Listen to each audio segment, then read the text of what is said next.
ആയിരക്കണക്കിന് കോടികളുടെ നിധിയോ അതോ നൂറ്റാണ്ടുകളായി കാത്തുസൂക്ഷിക്കപ്പെടുന്ന ഒരു മഹാരഹസ്യമാണ് പത്മനാഭസ്വാമി ക്ഷേത്രത്തിലെ ബി നിലവറയെ ചുറ്റിപ്പറ്റി നൂറ്റാണ്ടുകളായി പ്രചരിക്കുന്ന കഥകൾ അങ്ങനെ വീണ്ടും ചർച്ചയാവുകയാണ്.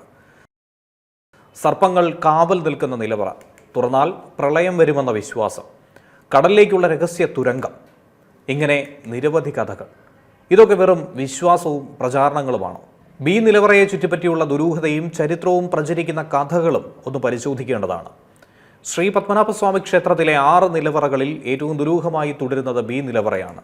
മറ്റ് നിലവറകളിൽ നിന്നായി വിലമതിക്കാനാകാത്ത നിധിശേഖരങ്ങളും കണ്ടെത്തിയെങ്കിൽ പോലും ബി നിലവറ ഇന്നും പൊതുജനങ്ങൾക്ക് അജ്ഞാതമാണ്. ഈ നിലവറയെ ചുറ്റിപ്പറ്റി വർഷങ്ങളായി നിരവധി കഥകളും വിശ്വാസങ്ങളും പ്രചരിക്കുന്നുണ്ട്. കടലിലേക്കുള്ള രഹസ്യ തുരങ്കം, നാഗങ്ങളുടെ കാവൽ, ദേവകോപം, പ്രളയം തുടങ്ങി നിരവധി അവകാശവാദങ്ങൾ സമൂഹമാധ്യമങ്ങളിൽ പിന്നെയും ഓരോ ഘട്ടങ്ങളിലും വൈറലായി പ്രചരിക്കാറുണ്ട്. അതേസമയം ഇത്തരത്തിലുള്ള അവകാശവാദങ്ങൾക്ക് വ്യക്തമായ ശാസ്ത്രീയ തെളിവുകൾ ലഭ്യമായിട്ടില്ല.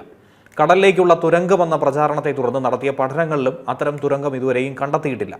2011 ബി നിലവറ തുറക്കാൻ ശ്രമിച്ചെങ്കിലും പിന്നീട് അത് തുടരാതെ നിർത്തുകയായിരുന്നു. ബി നിലവറയുടെ ഉൾഭാഗത്തെക്കുറിച്ചുള്ള ചർച്ചകളും തർക്കങ്ങളും ഇന്നും തുടരുന്നുണ്ട്. ബി നിലവറയെക്കുറിച്ച് ഏറ്റവും കൂടുതൽ പ്രചരിക്കുന്ന വിശ്വാസം ഇതാണ്: നിലവറ തുറന്നാൽ കടൽ വെള്ളം ഇരച്ചു കയറി തലസ്ഥാനം പ്രളയത്തിൽ മൂടുമെന്നുള്ളത്. നാഗബന്ധത്താൽ പൂട്ടിയ നിലവറയാണിതെന്നും പ്രത്യേക മന്ത്രോച്ചാരണമില്ലാതെ ഇത് തുറക്കാൻ കഴിയില്ലെന്നുമാണ് മറ്റൊരു വിശ്വാസം. തുറന്നു കഴിഞ്ഞാൽ ദേവകോപം മുതൽ ഉഗ്രവിഷമുള്ള സർപ്പങ്ങളുടെ കാവൽ വരെ, അങ്ങനെ നിരവധി കഥകൾ തലമുറകളായി പ്രചരിച്ചു പോരുന്നുണ്ട്. എന്നാൽ ഈ അവകാശവാദങ്ങൾക്ക് ഔദ്യോഗികമായ സ്ഥിരീകരണം ഒന്നും തന്നെ വന്നിട്ടില്ല. വിശ്വാസവും ചരിത്രവും ദുരൂഹതയും ചേർന്ന ഈ ബി നിലവറ ഇന്നും ഇന്ത്യയിലെ ഏറ്റവും വലിയ അനാവൃത രഹസ്യങ്ങളിലൊന്നായി ഇന്നും തുടരുന്നുണ്ട്. News desk Zee Malayalam news.